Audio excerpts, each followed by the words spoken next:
What's up guys, welcome to a new Unreal Engine 5 tutorial. Today, I'm Golka Games, and I'm here with my friend, Bart. Sick. Okay, we're gonna go straight forward into it, be very blunt. Just know I recorded this many times, so at this point, I am a future and past time traveler who knows that I'm in a Groundhog Day scenario. Okay, the biggest takeaways that I did today are it's related more to CS than any other thing, so because I did blueprinting. The biggest blueprints that I did is adding a door unlock manager. In summary, it allows you to have multiple inputs, and then the output is whatever it is. We probably have that already. Note that any blueprint or anything that I mess around with.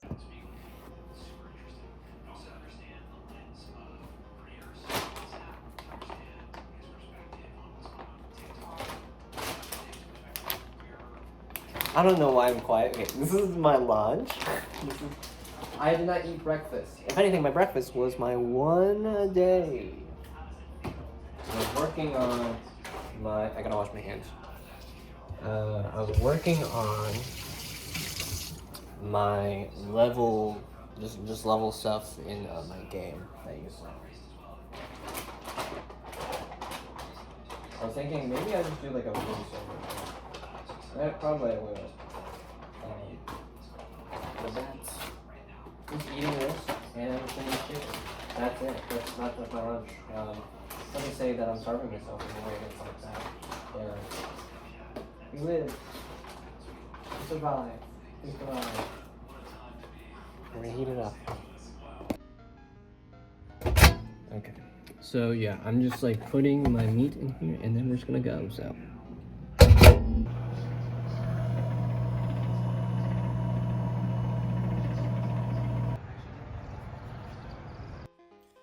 This is just a reminder for me about life in general, and almost the pursuit of it is something that changes once you know more about it.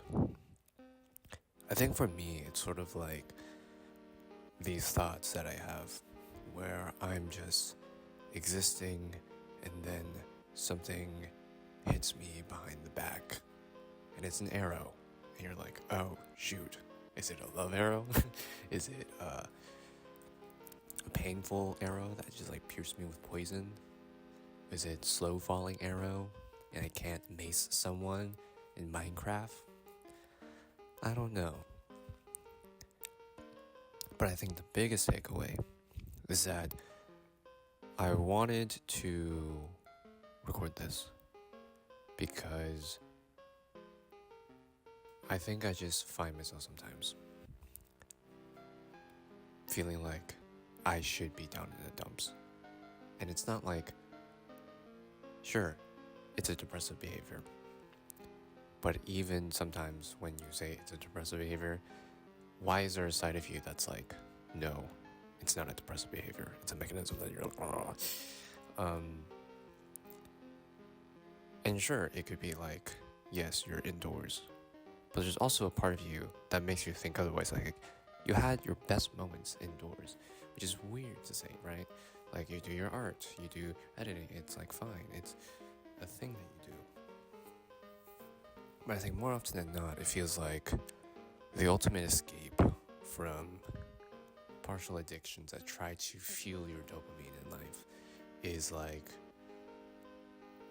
trying to find something new always, every moment, to do something. And that's what I'm just like, I want to share. And it's sort of like not me saying openly like, oh, this is like harsh for me in life and how it is. I'm lucky enough to have the life that I have. It's really great. But more often than not, I don't think there's a lot of points in what I say. It's just, or I do say, is just things that come and go in my brain. And it's something that's like, oh, I don't want to forget that I said that. Or, oh, I thought about that and said that and regret that and putting that out there. And not to make it drag on enough to how it is or how it feels. It's just something that I did, and it's something that I'm like, oh, that's something that I now have to lay in my bed and just like scroll onto media and then feel like I'm trying to get my dopamine there, and then I see other people like enjoying their own lives and their own stories, and it's like, wow, this is why I share my content. And it's weird. It's not like that representational idea of like, okay, I gotta share the worst of myself each day. No, it's sort of like I want to share the part where like weirdly enough the internet has like fueled itself to become, which is like this sort of like you're driven to make content to make other people stand up or stand out to do what you think is cool and also insightful in their own day. And it's like, yeah, that's cool. But sometimes there's these moments like these, or like right now, it's like, ugh, I don't want to fake the funk. Like I'm literally like, it's what I did today was I did a lot of homework and a lot of stuff, and then I did a lot of stuff being that laying around all day in my bed because it was a snow day and just sleeping. And then I'm like, okay, that's very depressive, I know. And also like, I see that. And I think a part of me is scared to feel like I'm going down this rabbit hole of like personal guilt trip depression. And you're like, yeah, but for what reason? And that's the thing, I don't know. I think it's just, I do know. And I'll leave it at this because it's a 4-minute recording and I'm probably just eating over this audio. Because that'll be good enough. Is that this is recorded at 8:15 p.m. on the day of, and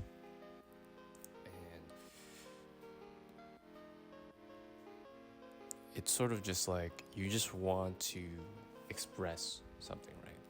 Like, how do you get out of a depressive behavior on your own? And how do you get that out? Sure, you can look for like a therapist or that. But even with that, it's like you still have that, and you take pills and whatnot. Like you still have that. That's great. Like, even if the brightest people in the world that are healthiest need a therapist as well. I think I'm fortunate enough, a little bit, sidetrack, to just be able to openly talk to myself and be like, this is something that I also go through. I'm not like the perfect person. Sure, I want to say like, I want to make art. Oh yeah, I want to make people's joys every day. But there's also like the point in my life where I'm like, I'm growing older. And it's not like, I can perceive it as like, you're turning like 21, 22, 23, and so and so, it's like that. And I think the part of the essentialism of that idea is that the more you know about life, the more you feel like you plan to think, hey, is this something to really just settle down in? Something to just not worry about, and then to experiment on trying something new, and it feels very saturated in a way. Not in the industry, it's just in general. It's like when you eat food constant or you work out daily, like it just feels a baseline. And then you do a lot, and then you gotta be like, oh, tomorrow something. Or if you don't do enough, then you feel like you're losing track of time, and then you get more of that, and so on. And I'm thinking overly consciously about the idea that's like, if I'm probably giving a panic attack to people when they listen to this, it's like, oh, I'm sorry then. I think this is just a part of me, and personally, it's not like a nihilistic behavior. I think, egotistically, it's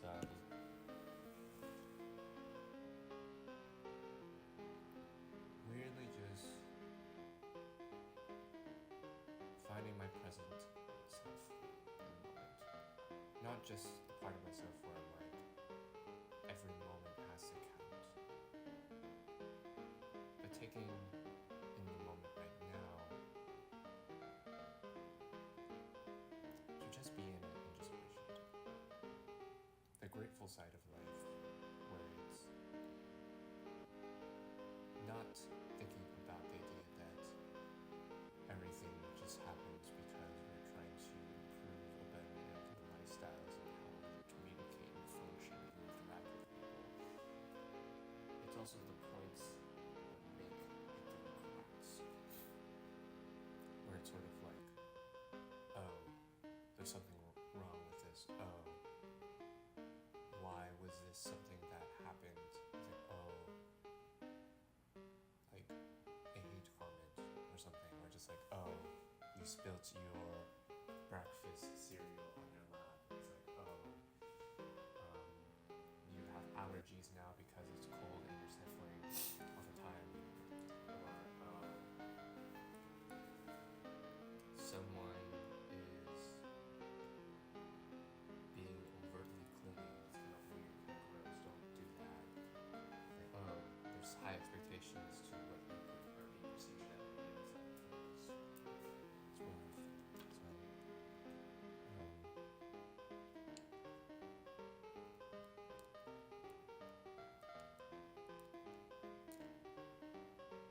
so the best part of it is just, I think it's okay to just explore that, but not to dive into it. It's not really like forced to say it there and then end it there. So the next day, you find something else, or you go to bed, trudge through it.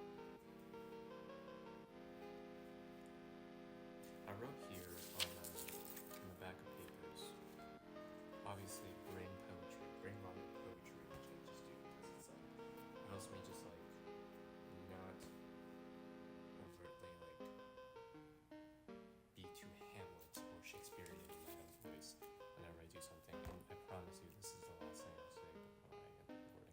I also wanted to just make the recording because I wanted to promise to finish my videos. So this is the sixth video that I'll be posting. So let's do this. You can't make everyone happy. Drop the ego and take the opportunity and face the harsh reality. But I'm not spitting facts, or I'm just spitting words. And it's worse to sulk. Face it hard. Oh, sorry, not hard. Face it head on. It will resolve itself. And then the last one is, you worry about the easy things and expect the long term to pan out, hoping that when you ride it out, it will escape. It's only an intervention. Don't fight the past. Be your present self. It's at that point, just when you get to know people, when you get to know the world,